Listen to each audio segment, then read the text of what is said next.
For more on this, we're delighted to be joined over the telephone by our guest, Dr. Ayman Ghonem, our economic expert. Dr. Ayman, good afternoon to you, sir. Good afternoon to you, madam. Thank you very much, Doctor, for your time this afternoon, Doctor. Now, let's talk a bit about the main objectives behind the partnership between the International Finance Corporation, the IFC, and the Egyptian government. Well, generally, the Egyptian government, through its economic diplomacy, it tries to procure finance at just and easy terms for Egypt, to finance our endeavors, to finance the upgrade of our infrastructure, to finance the project of sustainable development. The cooperation between Egypt and the multilateral banks, including the World Bank as well as the international financial organizations, is remarkable in this regard. And the new cooperation in which the IFC guarantees the finance of the projects of infrastructure is really important for Egypt, because such guarantees allows Egypt or the Egyptian government to procure finance from local banks, from local pension funds, also from local investors, because such finance is usually long-term finance, and that's why these investors and banks, they shun off from providing such finance in the normal course. Therefore, the guarantees given by the IFC allows Egypt or the Egyptian government to get finance from such entities in local currency. And therefore, the debt service, whether we're talking about the principal or the interest, will be paid on the long run. We're talking about 10 to 20 years, and will be paid in local currency. And therefore, this will ease the pressure from our balance of payments. This will ease the pressure on the Egyptian pound exchange rates. And it will allow also the local investors and local pension funds and local banks the window to provide finance at good rates for long run. Therefore, this works in the benefit of both the local investors, the local finance houses, as well as the Egyptian government. Of course, Egypt, as I said, tries to procure finance at just and easy terms and on the long run. That's because one of the challenges of the Egyptian government and Egyptian finance is the tenor and term of finance, because most of our finance is on the medium run. We're talking about from 5 to 10 years. That's why providing longer tenor finance is an achievement, and it will enable the expansion of our infrastructure, the expansion of our projects, and at the same time, it will enable us to provide funds to such projects at just terms.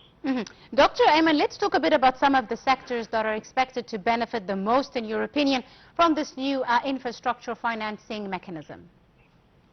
Well, as I said, Egypt is trying to improve its infrastructure, is trying to improve the capacity of its power plants, its power networks, roads, bridges, and also is trying to improve the infrastructure in the new industrial zones and new industrial communities, especially, of course, the Suez Canal industrial and economic zone on one hand. Also, Egypt is trying to expand the new phases in the more than 20 cities of the fourth generation cities, of course, including the administrative capital, Al Alamein, the new Al Alamein, new Mansoura, new Asyut. And we have 22 new cities, so-called fourth generation cities, that are built across the country. The point here is that many of these projects, especially the infrastructure projects like water networks, freshwater networks, sewage networks, power networks, many of these projects, they are not welcomed by the private sector to participate in. Of course, private sector looks at the projects that have high returns and that have quick returns and that can reach even quickly. That's why it's the role of the government to undertake such projects and to procure finance for such projects. And at the same time, these projects increase the GDP on the long run and also in the medium run. Such increase in the GDP would increase the tax revenues and hence would enable the government to repay such debt, and especially that servicing such debt in terms of paying principal and interest will be in the Egyptian pound. Absolutely. Dr. Ayman, now how do you see, fiscal discipline as well as these structural reforms improving investor confidence in the Egyptian market as a whole? Well, actually, the success of the Egyptian economic reform agenda really helped boosting the confidence of the local investors as well as the regional and international investors. Yes. And here we're talking about the economic reform both in the fiscal as well as the monetary fronts.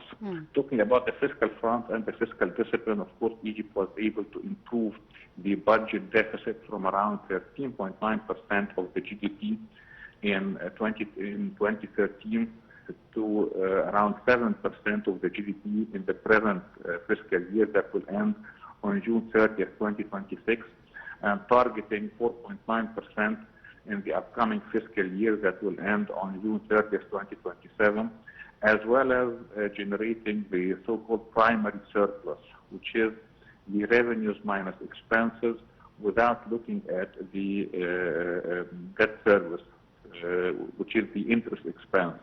Therefore, we try to see that the budget really can suffice itself and can generate a surplus, real surplus that can be used in servicing the debt. The primary surplus reached last year that ended June 30th, 2025, around 3.6% of GDP. This year, ending June 30th, 2026, it's estimated to close at 4% of the GDP, and the upcoming year at 5% of the GDP. This is about the fiscal discipline and fiscal reform. Also, procuring finance for the infrastructure projects in Egyptian pound helps in such fiscal reform agenda because it helps in controlling our foreign currency debt and converting our financing needs and requirements into Egyptian pounds. The other front, which is the monetary reform front, here we have two important pillars. The first one is that Egypt was able to free float its local currency, the Egyptian pound. Starting February 2024, the Central Bank of Egypt has been adopting a flexible exchange rate system that's not an administrative one, and that adopts an exchange rate that's determined by the forces of supply and demand, the free market forces. This helped in increasing our official reserves to a present level of around $53 billion US, as well as having net foreign assets in commercial banks outside the Central Bank of Egypt of around $6 billion.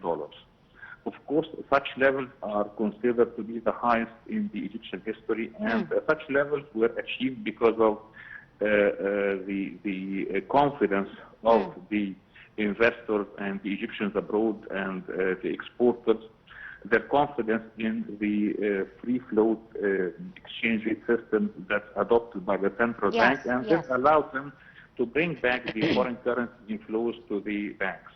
Also talking about the inflation, which is the second pillar in the monetary policy, the Central Bank of Egypt was able to target inflation, to adopt an aggressive inflation targeting monetary policy, and this led to reducing inflation from around 39% in September 2023 to a present level of around 11%, and it's expected to remain at this level, or it may increase a bit by 2% by the end of the year, of course, due to the global inflationary pressures. Right, we'll leave it at that. I'm afraid we've run out of time. Dr. Ayman Ghonem, our economic expert and our guest for the afternoon. Many thanks, sir, for your time and your insight on today's episode of Cairo Local Time.